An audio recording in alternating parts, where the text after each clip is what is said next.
On Easter Sunday, there's a couple of possible gospel readings to celebrate Jesus' resurrection. One is in Matthew, but I think most people will be choosing the passage from John chapter 20.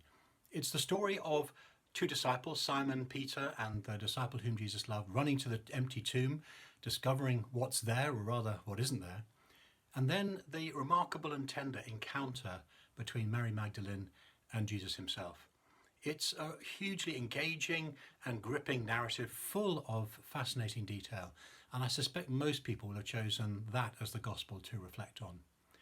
One of the distinctives of the passage is it's full of things which are really typical, characteristic of this fourth gospel. So, for example, there are lots of historical details, but these details often have a secondary symbolic significance as well. There's the characteristic one-to-one encounter between Jesus and an individual, in this case, Mary Magdalene. There are lots of allusions and echoes of earlier passages of John. And there's a fascinating observation about the relationship between seeing and hearing and believing. The action in the passage mostly takes place in a garden, so grab a Bible and come with me and we'll head outside and explore a bit more detail. The passage begins with recording the time of day and the time of the week, early on the first day of the week while it was still dark. John is characteristically here not referring to the Sabbath with Matthew and Mark mention, but actually referring to the number of the day of the week. And this reminds us of right at the very beginning in John chapter 1. On the first day, John the Baptist points out and says, "Behold, the Lamb of God." And then chapters 1 and 2 count through to that first week of testimony about Jesus and the beginnings of his ministry.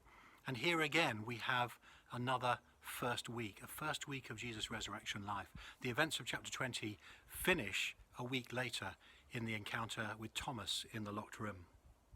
While it was still dark, well, the other Gospels talk about it being just before dawn or just after the sun has risen. But of course, John is wanting to make symbolic use of this. There's a darkness here. It's not that Mary can't see anything. She comes along and she can see that the stone's been removed. But she doesn't yet understand.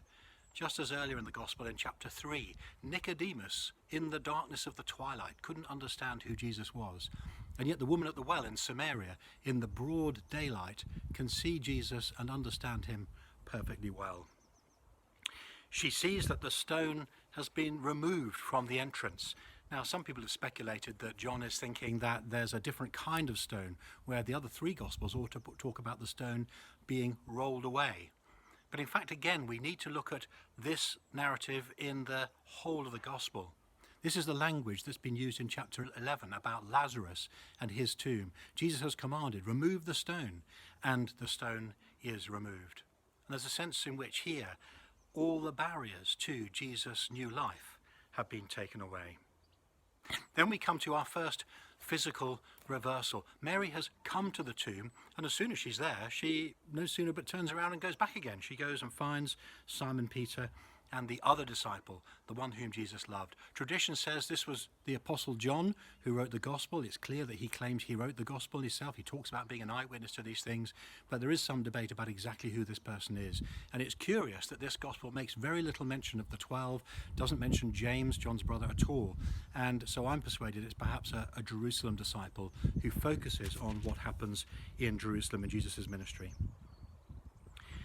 It's clear that Mary alone is mentioned, but she's not on her own. When she goes back to Simon Peter and the other disciple, she says, they've taken the Lord out of the tomb and we don't know where they've laid him. So there's no reason to think that this gospel is contradicting the synoptic accounts, which all mention the fact that several women went to the tomb. Peter and the other disciples start out for the tomb.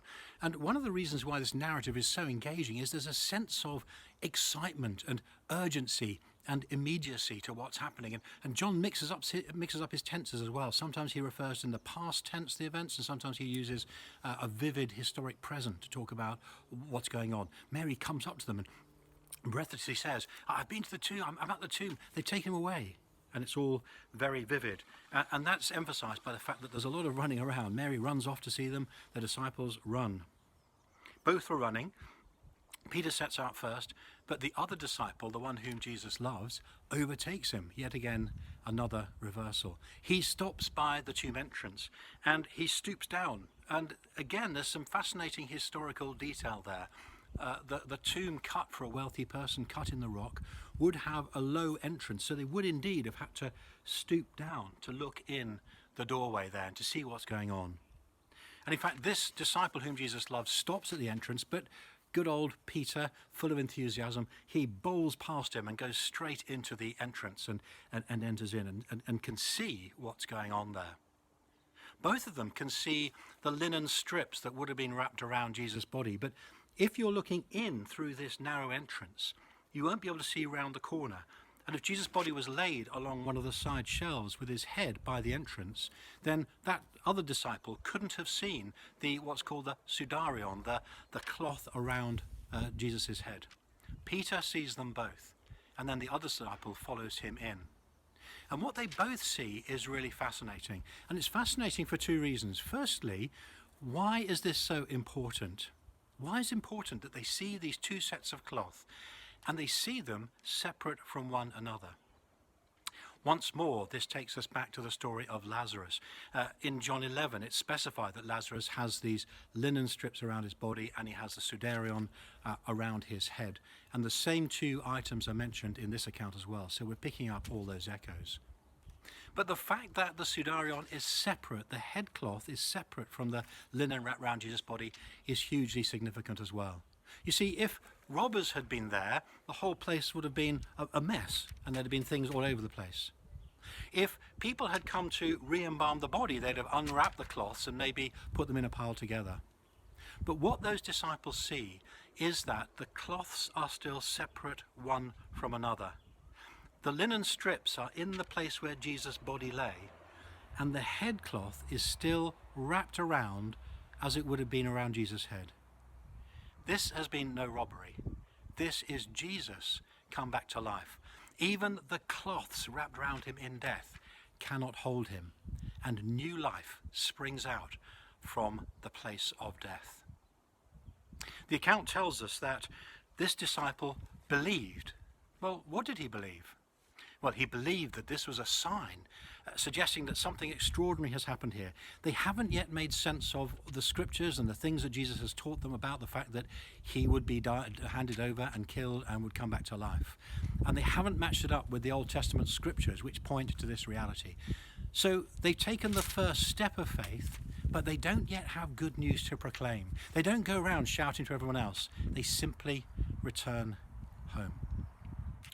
So the two disciples wander off. They head back home, perhaps pondering what all this means, trying to make sense of it.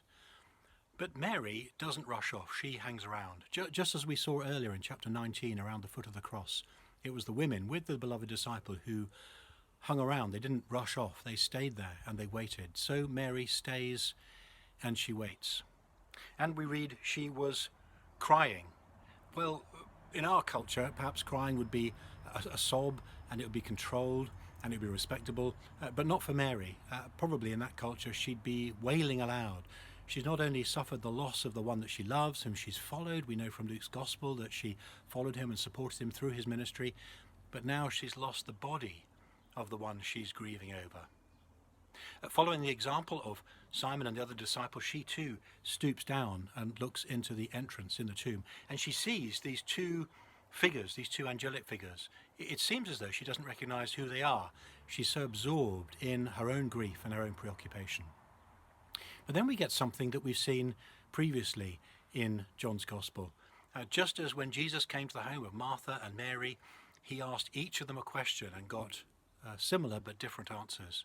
So the angels ask her, "Why are you weeping?" as if it wasn't obvious enough. And then she explains the cause of her grief.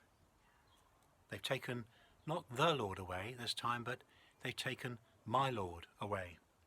And I don't know where they've put him. Then we get another literal reversal. As she stooped to look down into the tomb, so she now turns and she sees a figure. She doesn't recognize who it is. And we find all through the gospel accounts when Jesus appears to people at first, very often they don't recognize who it is. And again, the question, Why are you weeping?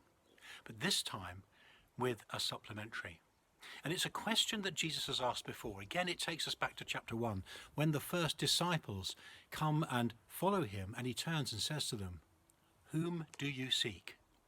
And again, he repeats that question of discipleship to Mary.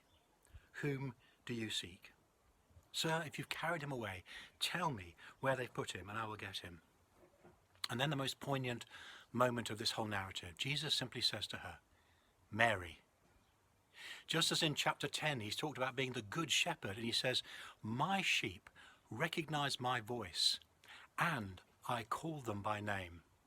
So the shepherd now has found this lost sheep and has called her by name. And she turns to him, Rabboni. Not the teacher, as the first disciple said, teacher, where are you staying? But my teacher, Rabboni. And this is a message, this is a narrative which isn't just going to be relevant to her and to her language group and her social group and the group of disciples. This is a message that's going to spill out across the whole empire. And so John really helpfully gives us a translation. Rabbi, which being translated means teacher. Jesus then responds, don't cling to me. The assumption here in the abbreviated narrative is already Mary has flung her arms around him. She's so full of joy. It's slightly unfortunate that this saying has come down to us through Jerome's Vulgate Latin translation, noli me tangere, do not touch me, as if Jesus is either too fragile or not real enough or can't stand being held. Not a bit of it. This is flesh and blood Jesus, raised to life again, and she has embraced him. But there's more. There's more to faith than actually seeing and touching the physical Jesus. There's a faith which transcends that, and of course we're going to hear more about that later on in this chapter. Blessed are those who've seen and believe, but even more blessed are those who believe without having seen, which of course is the subsequent generations. But Jesus doesn't give this discouragement, doesn't point to something more without recognizing what's been established already. I'm ascending not just to my Father, he says, but also to your Father, to my God and to your God.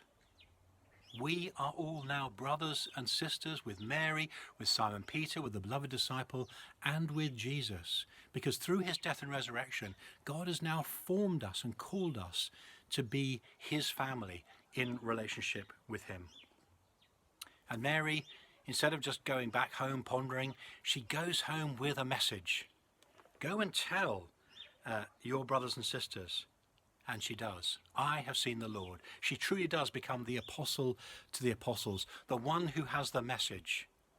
As she's met but not recognized these angels, messengers from God, she now becomes the messenger sent from Jesus himself. She really is on the side of the angels.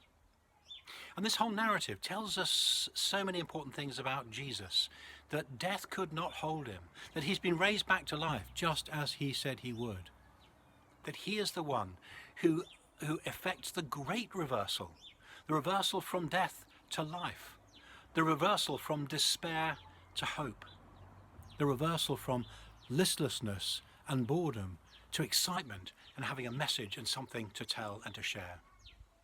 And of course that challenges us as well about faith. There are three great locuses of the faith of the disciples of Mary. First, they see the evidence. There's the evidence of the empty tomb and the shroud and the body wrappings left in their separate places. There's physical evidence which needs to be examined and looked at. There's the evidence of the scriptures, which they haven't yet got to grips with, but very soon they will. And then there's the evidence of personal encounter and relationship. And it's only when those three things, the physical evidence, the testimony of the scriptures, and the personal encounter with Jesus, only when all three are in place does faith come alive.